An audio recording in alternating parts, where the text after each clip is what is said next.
8 मार्च को Donald Trump ने कहा, ईरान ने मुस्तफा खामनेई को नया सर्वोच्च नेता चुना है, वह एक हल्का खिलाड़ी है, टिक नहीं पाएगा। जिसके जवाब में ईरान ने कहा, मुस्तफा खामनेई हमारे नए सर्वोच्च नेता हैं। पूरी सेना उनकी एक इशारे पर अमेरिका को तबाह करने के लिए तैयार है। अमेरिका इस जंग को किसी भी कीमत पर अब खत्म करना चाहता है। ये जंग अब उसके लिए सांप और छछूंदर का खेल बन गया है। ना तो उसे निगल पा रहा है और न ही उसे उगल पा रहा है।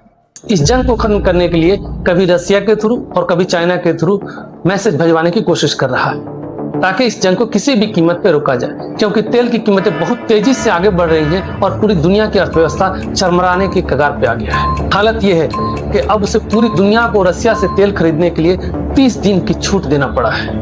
8 मार्च को डोनाल्ड ट्रंप ने कहा, ईरान ने मुस्तफा खामनेई को नया सर्वोच्च नेता चुना है, वह एक हल्का खिलाड़ी है, टिक नहीं पाएगा। जिसके जवाब में ईरान ने कहा, मुस्तफा खामनेई हमारे नए सर्वोच्च नेता हैं। पूरी सेना उनकी एक इशारे पर अमेरिका को तबाह करने के लिए तैयार है। अमेरिका इस जंग को किसी भी कीमत पर अब खत्म करना चाहता है। ये जंग अब उसके लिए सांप और छछूंदर का खेल बन गया है। ना तो उसे निगल पा रहा है और न ही उसे उगल पा रहा है।